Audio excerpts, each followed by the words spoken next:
Olá galera do Cedleges, aqui com vocês, Devar Ferreira, e estou aqui para continuar nossas aulas do artigo 5º da Constituição Federal, que nós estamos estudando de forma mais específica para a prova da PM. É um artigo bem grande, mas nós vamos traçar essa meta de conseguir cumpri-lo antes da prova. Dando continuidade, aqui no inciso 40, que fala assim, pode marcar de primeira que esse é bem especial. A lei penal não retroagirá, salvo para beneficiar o réu. Então, o que é que nós podemos entender desse inciso? Esse inciso fala sobre a benignidade da lei penal em benefício ao réu, aquela pessoa que está sendo condenada ou que irá ser condenada. Então, o que é que nós podemos compreender? Que mesmo tendo uma condenação futura, no trânsito julgado do processo no futuro, a lei penal ela pode retroagir em benefício ao réu. E é também importante salientar que a lei ela pode ultragir para benefício do réu. Vamos supor que a lei é mais benéfica, ela está sendo aprovada. Então essa lei mais benéfica, ela pode sim ser usada para benefício daquele réu, daquela pessoa que está sendo condenada, certo? Então vamos para o próximo inciso. A lei punirá qualquer discriminação atentatória dos direitos e liberdades fundamentais. Esse inciso é exatamente para uma vigília do nosso Estado democrático de direito. Bem facinho, bem importante para darmos continuidade. A prática do racismo constitui crime inafiançável e imprescritível, sujeito à pena de reclusão nos termos da lei.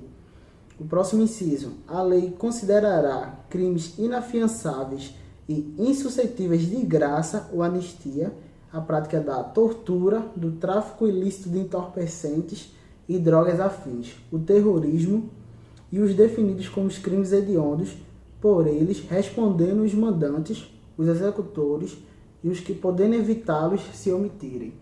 Porque eu li de uma vez só dois incisos, para deixar bem essa diferença entre o crime de racismo e esses demais crimes citados no próximo inciso. O que é que você precisa entender para a sua prova da PM, se cair uma casca de banana? Que os dois crimes, os dois incisos, esses demais crimes, são inafiançáveis. Porém, o de racismo, ele é o único que vamos ler aqui de novo, novamente. O crime de racismo, ele é imprescritível.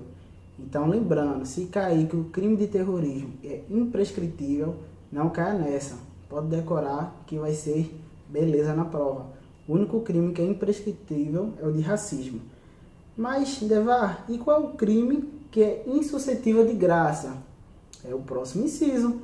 O crime de terrorismo, os crimes hediondos, tá entendendo? Os crimes de drogas ilícitas e de entorpecentes, que são relacionados ao tráfico, porque nós temos no nosso Estado Democrático de Direito brasileiro essa guerra declarada às drogas.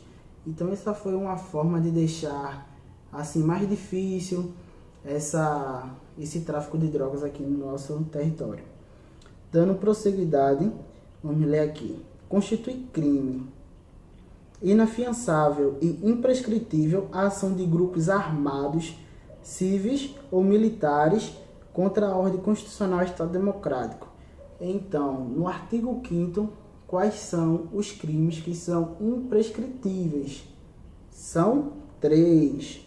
É o de racismo e aquele de ação de grupos armados, civis ou militares contra a ordem constitucional e o Estado democrático de direito. Corrigindo, são 2 crimes que são imprescritíveis, que são importantes para a sua prova, certo? Vamos lá para o próximo inciso. Nenhuma pena passará da pessoa do condenado, podendo a obrigação de reparar o dano e a decretação do perdimento de bens ser nos termos de lei estendida aos sucessores e contra eles executadas até o limite do valor do patrimônio transferido. Preste bem atenção. Esse inciso ele tem uma complexidade histórica que é importante falar aqui nessa videoaula. No tempo da Idade Média, o crime ele não tinha esse princípio da pessoalidade. Ele sempre passava da pessoa do condenado. Vamos dar um exemplo. Se uma pessoa ele cometeu um crime e essa pessoa não fosse achada, pegaria seus filhos, sua mulher e assim por diante. Quando se constitui o Estado moderno e vem com ele a inteligência do Estado democrático de direito, vem essa questão do princípio da pessoalidade, dos direitos humanos. Então o crime ele não pode passar da pessoa. Tá entendendo? Que é aqui que a gente pode ler do nosso artigo 29 do nosso Código Penal, que fala assim: quem de qualquer modo concorre para o crime incide nas penas a este combinadas, na medida de sua culpabilidade. Então, nenhuma pessoa ela pode ser culpada por algo que ela não fez, e sem falar que também outras pessoas não podem ser culpadas por um crime que elas não cometeram. Isso tudo é uma virtude do nosso Estado democrático de direito. Dando continuidade, nós iremos ler aqui que a lei regulará a individualização da pena e adotará, entre outras, as seguintes. Preste atenção: a privação ou restrição da liberdade, perda de bens, multa, prestação social alternativa, suspensão e interdição de direitos. Essas penas também elas estão relacionadas com o que eu falei anteriormente, do princípio da pessoalidade. Então, conforme cada pessoa cometeu o crime, conforme o nível de culpabilidade do condenado, quando o juiz dele vai elaborar a dosimetria da pena, ele vê qual pena melhor se encaixa para aquela pessoa. Se é uma pena restritiva de direito, se é uma pena de multa, se é uma pena de multa e de restritiva de direito, e por aí vai, certo? O próximo inciso fala que não haverá penas de morte em salvo de guerra declarada nos termos do artigo 84. Então, uma questão bem problemática, bem discursiva aqui no Brasil, que fala: Deva, existe pena de morte no Brasil? Segundo a Constituição Federal, existe sim a pena de morte, mas em exceção, em caso de guerra declarada. Só esse caso. Sem ser esse caso, não existe pena de morte de jeito nenhum. E quais são as outras penas que não haverá? A de caráter perpétuo. Nós não temos aqui penas que são eternas. Também tem, não pode haver aqui no Brasil, de trabalhos forçados, de banimento ou penas cruéis, são aquelas de torturas e demais, que como vocês já estão cansados de saber de nossos vídeos anteriores, nós gostamos de fazer sempre essa volta à história. Isso tudo tem a ver com a nossa Constituição de 1988, essa aqui estamos lendo, que foi após a ditadura militar. Então toda essa conjuntura de direitos humanos, de princípio da pessoalidade, de direitos fundamentais, de assegurar as correntes de Ulisses, tem tudo um contexto histórico, até recente, tá entendendo? Então fique ligado. O próximo inciso fala assim: a pena será cumprida em estabelecimentos distintos, de acordo com a natureza do delito, idade, o sexo do apenado. Então, para você perceber que a nossa Constituição, pelo menos quando se trata do direito penal e do processo penal, ela é muito específica e é muito ampla. Então, as penas elas são diferentes por idades, até o lugar de onde a pessoa irá cumprir essa pena é diferente.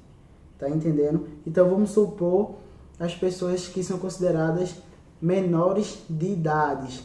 Elas vão cumprir penas que são chamadas de internação, que são, vamos supor, nas FUNASES e por aí em diante.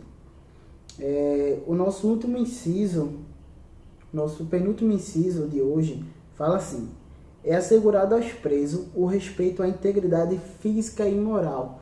Novamente, esse vídeo de hoje, esse rol taxativo que nós estamos dando hoje nessa aula, é específico, ele incide diretamente nos direitos humanos.